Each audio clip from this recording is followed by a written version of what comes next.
The book's been coming for a long time.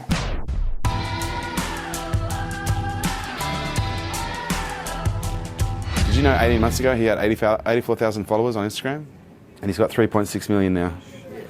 I know. Just drop that there. I need bananas. Oh, actually, while I think of it, I need bananas for Noah's pancakes in the morning.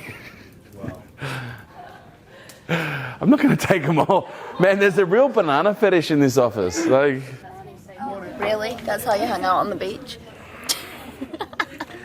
that is bullying. For the treatment of agitation, annoyance, and bad mood. Have more. Hello, ladies. Hi, Mickey. How are you? You all right? All right, Chief. Is this the latest? I think that's about a June month ago, I think it is. Yeah, right. Are you still studying the people that get on the list? Mate, not for the last probably 2 years. I haven't really been into the rich list. Yeah. But for, 15 years, I've got every rich list for the last probably 18 years, except for this year, and I think I got last year's, but I don't think I went through it.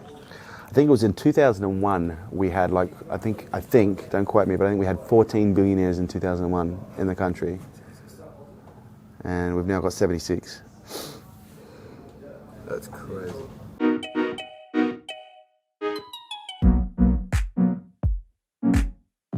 But just feedback for the diary. If there's bigger stuff in the diary, let me know lunchtime, afternoon, day before. This is going in. If there's any prep you need to do, just let me know. Okay. That would be really helpful. Sure, no problem. Thank you, Dale. You okay? Yeah. Have you mourned yet? A little bit it was just a bit of a shock because I haven't experienced death much before. It's just like still processing. Yeah. Yeah. It's like a breakup. It can come in waves where you 1 minute you're upset, the next minute, oh fuck, I'm actually okay now. And then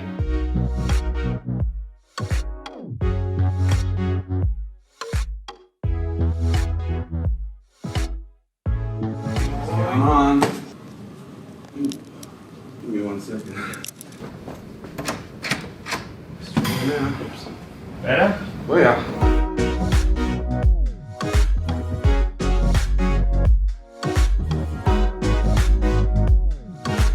Oh god. Oh, okay. Can I give you a break?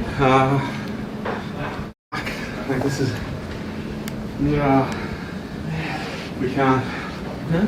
I haven't trained in 3 weeks. Okay, so tell me how long. I'll do it while I'm having lunch. Priorities. What's more important, Maddie? Money or health? Always health. That was a green call. Hey?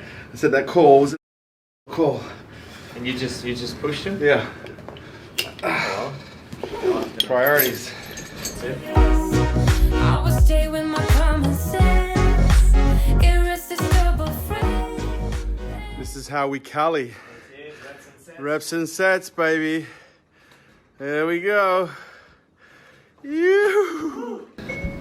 I need lunch set up in my office no later than 2 p.m, please. Already feel like a gorilla? What's that mean, gorilla? Gorilla. Oh, okay. Silverback. King of the jungle. That's gonna be so online. So that I'm needing more, perfectly safe and sure. Hey, Mr. Hawkins, how are you, pal? Good. Yeah, how you going? You want kids at some point? Yeah, I want kids. Okay, so family's important to you. Yeah, I really love family. Okay, so we've got to remember that with what it is that we're doing right now, because otherwise it's going to become very easy for you to set something up that owns your life. Yeah. And once you have the overhead and the revenue, it's very hard to give the revenue up when you have the overhead as you scale. Right. So if we go, well, we'll worry about that when we get there. Okay. Right. We could end up with a business that has great top line revenue, but the bottom line is tight based on overheads because of what you've invested to scale. That may not give you the liberty to scale back Right. in order to have more of a life. Okay. But what you need to do is you need to start investing for next year. Okay. So we're not just thinking about how do I generate leads now, Yes. okay? Because most people is, okay, direct response, need to generate leads now so I can sell now. Whereas what I'm suggesting here is we need to be incorporating the social media component, which is our long-term strategy, which is we're filming everything and we're now publishing on a regular basis, okay? And so what's going to happen is we're going to now not just get people who look at, because when people look at your marketing, they do one of two things: they respond or they don't. Okay, they're not going to follow you based on your marketing. Yes. Okay, whereas if we start publishing content and pushing out content, now we're going to have this elongated nurture funnel. Okay. Where we're going to be having anywhere between, let's call it hundreds to thousands to tens of thousands, hundreds of thousands, and ultimately millions of people who follow your content across different platforms because they like the content you're putting out. Okay. It's helpful, it's supportive, it's inspiring. I can go to Instagram, I can look at a quick quote and I can get a little bit jazzed up. If I've got 3 minutes to spare, okay, I can go to Facebook, okay? I can have my needs met depending on how much time I've got and what I'm actually needing. But what you're going to have is, instead of people going, yes, I'm ready to respond, no, I'm not, you're going to have someone who go, yes, I'm ready to respond, no, I'm not, but I'm going to stick around and watch. And you're just baking the cake, nurturing them, loving them, and then they ultimately end up popping over time and they become your customer. Okay. Does this make sense? Yeah. So we're just taking a very long kind of approach to this. You got this, mate. I know there's a lot. Yeah. Trust me, you're in the best hands. Yeah. You know, Oh, we got time. There's no rush. We've got time. What's going on? Some cake for Mary's 2nd anniversary. Today. Cake. 2 years. Come on, Kerwin, here we go. One muscle. And I'm gonna miss you when you go, but you're gonna be an incredible. She's not fucking going. She's having a baby. Can I say a few words? Yeah.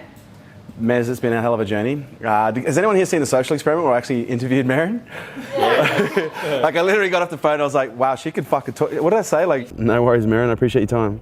Wow, she can talk. Fucking hell. To see where you are now, it's just been one hell of a journey. You really are a high performer, you know, not just on track and field, but also in this organisation. You're going to be the most incredible mum. Like, you really are going to be, this baby's going to be so blessed. And yeah, we're going to miss you while you're gone, but you won't be gone long, and you can bring back your little intern with you when you're ready.